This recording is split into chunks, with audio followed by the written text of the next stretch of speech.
Fresh out of college with my business degree, I found myself back in my childhood home.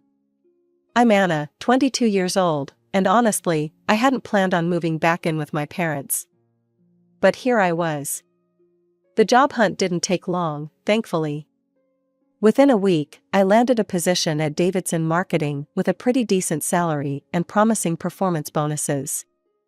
That evening over Mom's meatloaf, I shared my good news. I figured I'd stay here for about 3 months, save up some money, and then get my own apartment.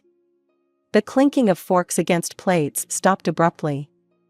Mom and Dad exchanged one of their looks, the kind that always meant trouble. Moving out? Mom set down her fork. Anna, you know I can only work part-time at the library because of my back problems. Dad cleared his throat. And things aren't great at the plant. There've been rumors of layoffs. We could really use your help with the bills, Mom added softly.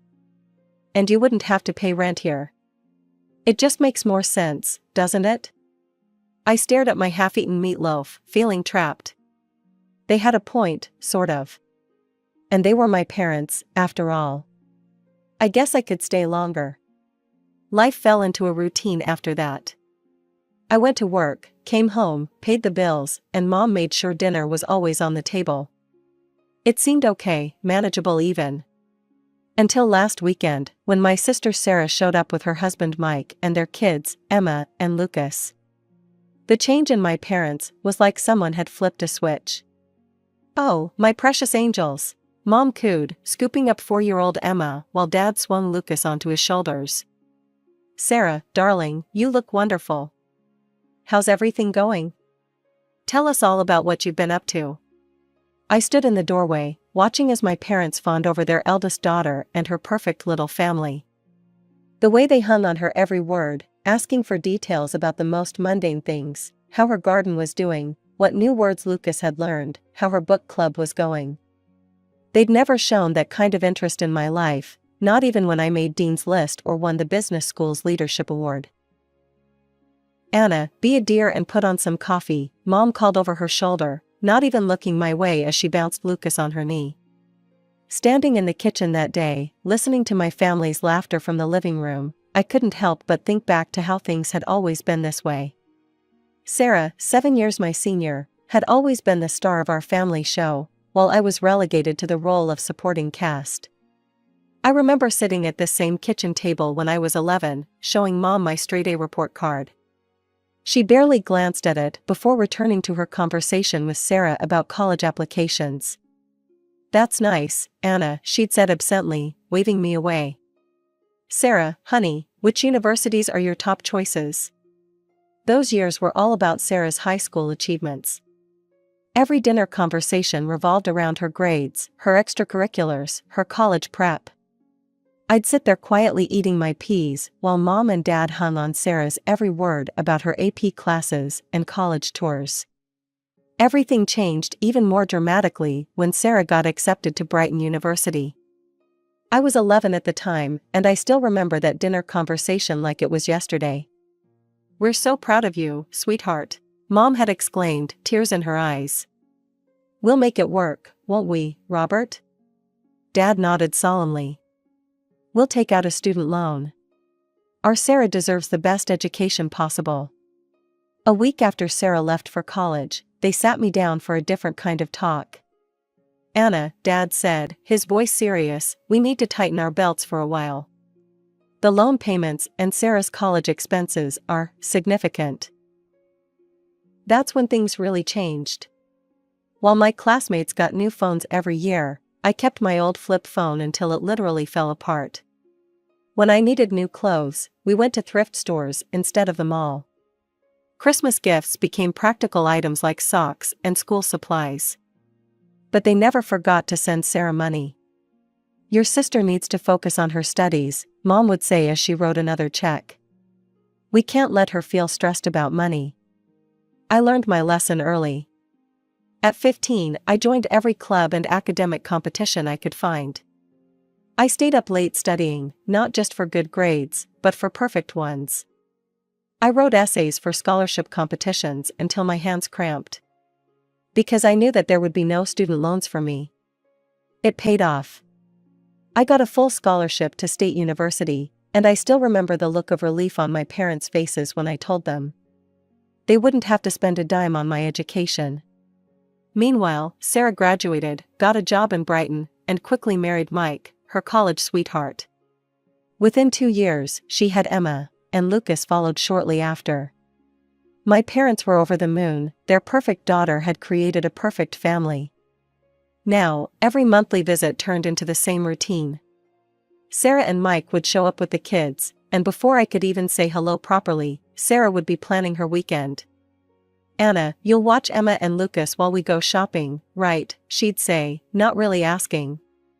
Mike and I hardly get any alone time these days.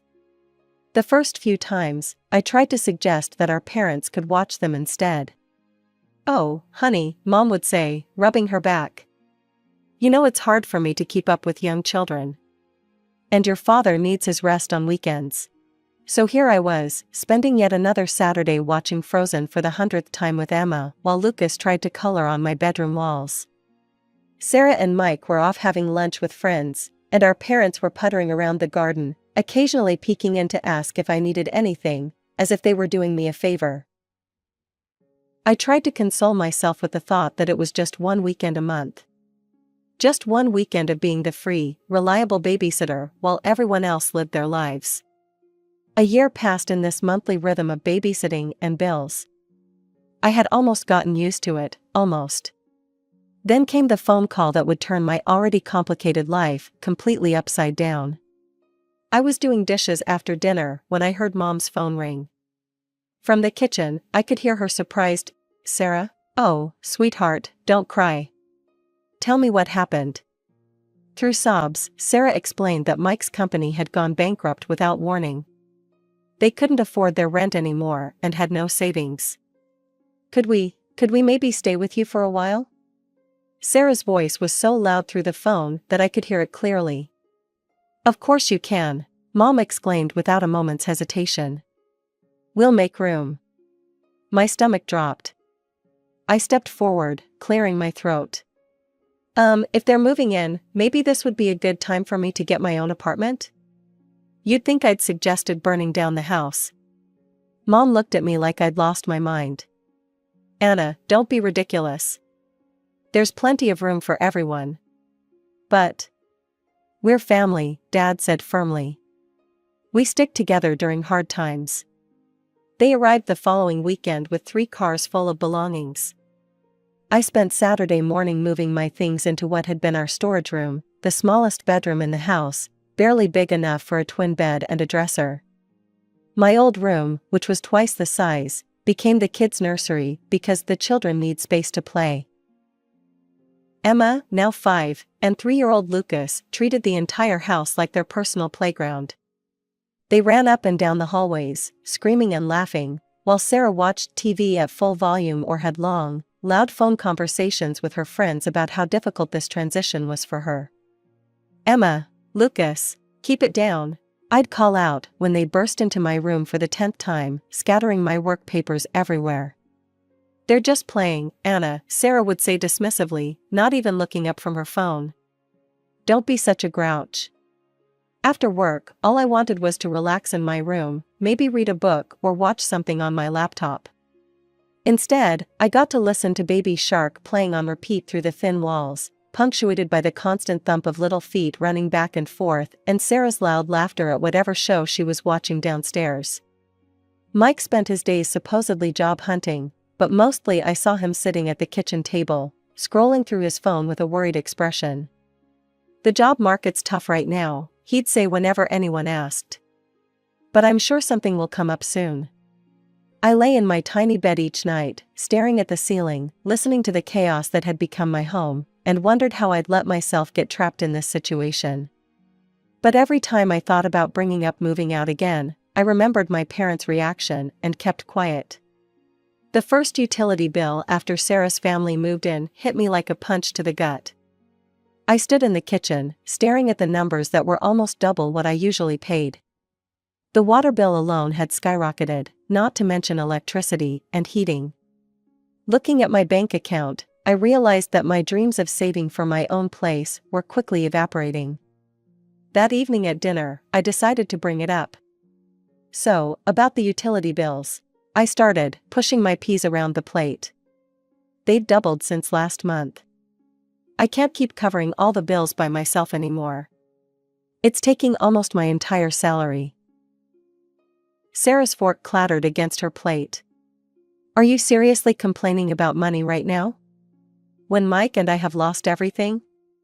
"I'm not complaining, I just think we need to figure out a fair way to." "I can't believe how selfish you're being." Sarah's voice rose. "We're going through the hardest time of our lives, and all you care about is money?"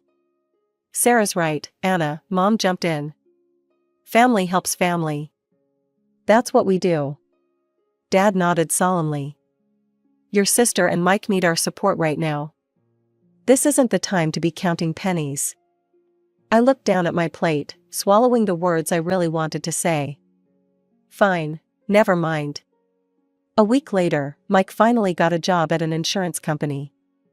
It paid less than his previous position, but at least it was something. I thought maybe things would start getting better. I was wrong. "It's so hard being alone with the kids all day," Sarah started complaining almost immediately. "Mike leaves at 8 and doesn't get back until 6. I never get a break." Then it started. Small requests at first. "Anna, could you watch the kids for an hour while I run to the store?" "Anna, would you mind keeping an eye on them while I take a shower?"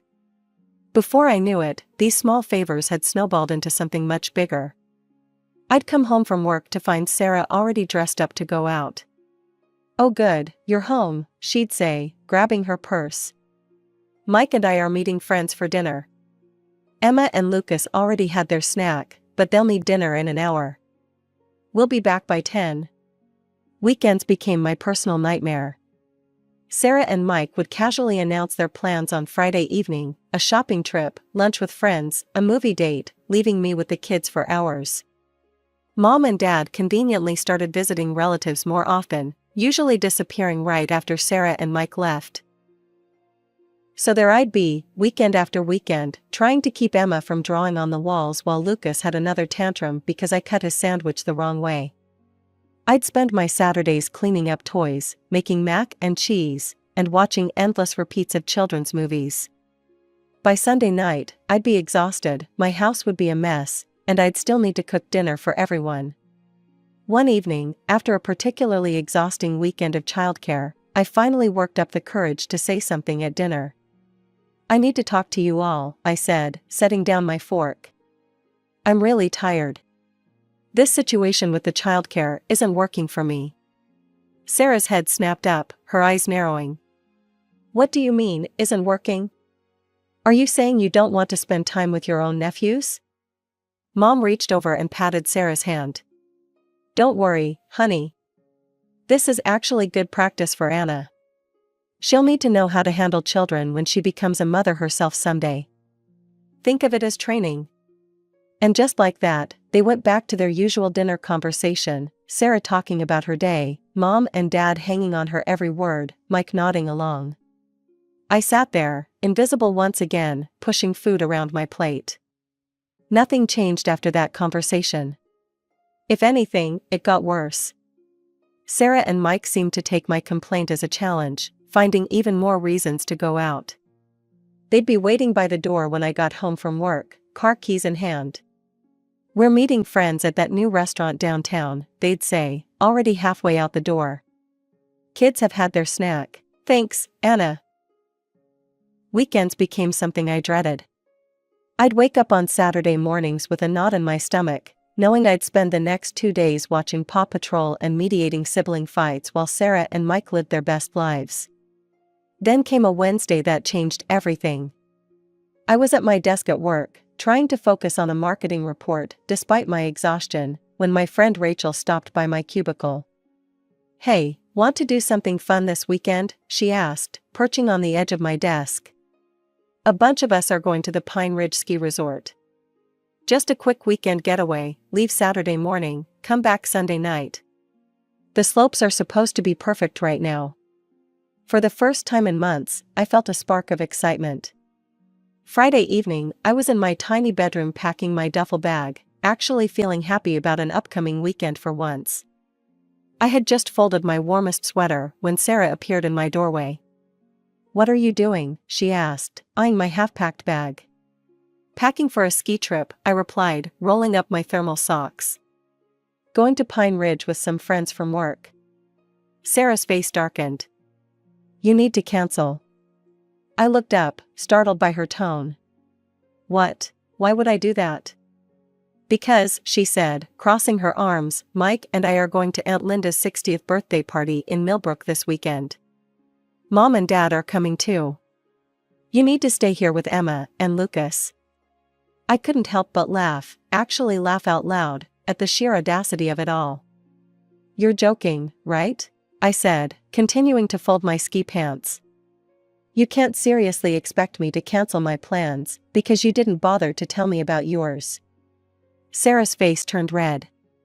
"This isn't funny, Anna. You're being completely unreasonable." "No, what's unreasonable is assuming I'll drop everything at a moment's notice to be your personal babysitter. Again." Sarah's mouth fell open. She stood there for a moment, sputtering, before turning on her heel and storming out of my room. "Mom, Dad, Mike," I could hear her shouting down the hallway. "You won't believe what Anna's doing." I kept packing, my hands shaking slightly with anger. The thundering of footsteps announced the arrival of the cavalry. My tiny room suddenly felt even smaller as Sarah, Mike, and my parents crowded in. Mom's face was already set in that disappointed expression I knew so well. "What's this about you going skiing?" she demanded, hands on her hips. "Exactly what it sounds like," I replied, zipping up my duffel bag. "I'm going to Pine Ridge Resort with my friends for the weekend." "But you can't," Sarah exclaimed. "We have Aunt Linda's party." "No, you have Aunt Linda's party," I corrected her. I stopped what I was doing and turned to face them all. Why am I just hearing about this party now? Why wasn't I included in any of the planning? Mom hesitated, looking uncomfortable for the first time. Sarah jumped in, her voice dripping with condescension. "We all discussed it and decided this would work best for everyone. We go to the party, you watch the kids. It's the most logical arrangement." "You all discussed it?" I repeated slowly. "Without me? And decided what I would be doing with my weekend? How convenient." "Well, you can't exactly bring small children to a sophisticated party," Sarah sniffed. "Aunt Linda specifically said no kids." I shouldered my duffel bag. "Sounds like a you problem." "They're your kids, Sarah. Figure it out." "What's that supposed to mean?" Mike finally spoke up, frowning. "It means exactly what it sounds like. I have plans. I'm going skiing. Your children are your responsibility, not mine. If you can't bring them to the party, either don't go or hire a babysitter." "A babysitter?" Sarah screeched. "With what money?" Again, not my problem. I turned to face them all, suddenly feeling stronger than I had in months, maybe years. "Let me make this perfectly clear, I am going skiing tomorrow. I am done being your free, convenient babysitter. I'm done having my weekends hijacked, my plans ignored, and my life treated like it doesn't matter. If you need childcare, Sarah, that's your responsibility as a parent. Stop assuming I'll always be there to pick up your slack."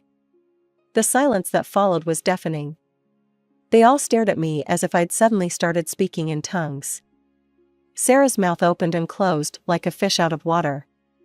Mom looked like she'd been slapped. Dad seemed to be trying to disappear into the doorframe. And Mike, well, Mike just stood there with that same confused expression he'd been wearing since his company went bankrupt. The moment of shocked silence didn't last long. Sarah's face crumpled, and she burst into theatrical sobs, covering her face with her hands. Mike muttered something that sounded distinctly like "ungrateful bitch" under his breath. "How dare you?" Mom's voice rose. "After everything we've done for you. You're being completely irresponsible." "Selfish," Dad chimed in, shaking his head. "Absolutely selfish."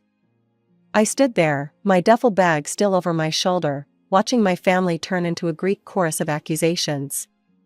The words washed over me: selfish, ungrateful, inconsiderate, immature, each one meant to cut deep, to put me back in my place. Then Mom delivered what she clearly thought would be the knockout blow: if you walk out that door tomorrow, don't bother coming back to this house. To everyone's surprise, I burst out laughing. Not a nervous giggle, but a full, genuine laugh. They all stared at me as if I'd lost my mind. "You know what's funny?" I said, wiping tears from my eyes. "I've been dreaming about moving out of this house for months. I just didn't have the courage to do it. But here you are, giving me the perfect excuse. So thank you, Mom." "Get out," Sarah shrieked, her fake sobs forgotten in her rage. "Just get out." Gladly, I pulled out my phone and dialed Rachel's number, putting it on speaker just to make a point. "Hey, Rach? Sorry to call so late, but is that offer to crash at your place still good? Not just for after skiing, but maybe for a few days?" "Of course," Rachel's cheerful voice filled the room. "I have a spare room. Want to come over now?" "That would be perfect. I'll be there in 20 minutes. I spent the next 15 minutes gathering everything I could fit in my car: clothes, important documents, personal items. They watched from various doorways as I made trips up and down the stairs, as if they couldn't quite believe I was really doing it. When I had loaded the last box, I walked into the living room where they had all gathered. "Oh, one more thing," I said, my voice steady. "Since I won't be living here anymore, I won't be paying any of the bills either. You'll need to figure out how to support yourselves." Mom's face went pale. But the utilities, the groceries." "Not my problem anymore," I said, echoing my words from earlier. I turned and walked out the front door, ignoring Mom's suddenly panicked calls behind me. The drive to Rachel's place was a blur of adrenaline and relief. My phone kept lighting up with calls and messages, angry texts from Sarah, guilt-tripping novels from Mom, stern disappointments from Dad. I ignored them all. The next morning, Rachel and I drove to Pine Ridge Resort as planned. For the first time in what felt like forever, I spent a weekend doing exactly what I wanted to do. We skied, we laughed, we had hot chocolate by the fire, and not once did I have to worry about anyone else's children or problems. When we got back Sunday night, I opened my laptop and started searching for apartments. With my salary no longer going to support my family, I could actually afford a decent place. By Wednesday, I had found a small but bright one-bedroom apartment in a nice area of town, just a 15-minute drive from my office. My first week in my new apartment was like learning to breathe again. Every morning, I woke up to blessed silence: no screaming children, no blaring TV, no guilt-inducing sighs from my mother. I could make coffee and drink it while it was still hot. I could spend my evenings reading or watching whatever I wanted on Netflix. The messages kept coming, though. I didn't answer the calls, but I couldn't help reading the texts. They followed a predictable pattern. "Mom, how could you abandon your family like this? We need you. Sarah, you're so selfish. The kids keep asking where Aunt Anna is. Dad, your mother is very upset. You need to make this right." The messages cycled between guilt trips and anger, accusations, and pleas. I read them all but responded to none. My silence seemed to drive them even crazier. They weren't used to not having power over me. After a week of this, I was sitting on my new couch when Mom's number flashed on my phone again. This time I decided to answer. "Anna, finally." Mom's voice was sharp. "I can't believe you ruined our entire weekend. Aunt Linda's party was completely disrupted because of your selfish behavior. Sarah and Mike couldn't come because you refused to watch the children, and..." "Stop." My voice was quiet but firm. "Just stop. I'm done with this, Mom. I'm done being treated like a servant in my own home. I'm done being expected to sacrifice everything, my time, my money, my life, for everyone else's convenience. I'm done being the family ATM and free babysitter while being treated like I don't matter." There was a long pause on the other end. When Mom spoke again, her voice had changed to that wheedling tone I knew so well. "Honey, I know things haven't been perfect, but we're family. We need you. The bills this month, we're struggling without your help." "No, Mom. I'm done. Maybe someday we can have a relationship again, but it will be on equal terms. No more manipulation, no more guilt trips, no more treating me like a walking wallet or free childcare service. Until then, I need space to live my own life." I hung up and immediately blocked her number. Then I went through my phone and blocked them all: Mom, Dad, Sarah, even Mike. I blocked them on social media too. It felt both terrifying and liberating, like cutting anchor lines I hadn't even realized were holding me down. Maybe someday I'll be ready to have my family back in my life. Maybe, with enough time and distance, we can build something new, something healthier, with boundaries and respect. Or maybe we won't. Either way, I'm done sacrificing my own happiness and well-being to meet their endless demands.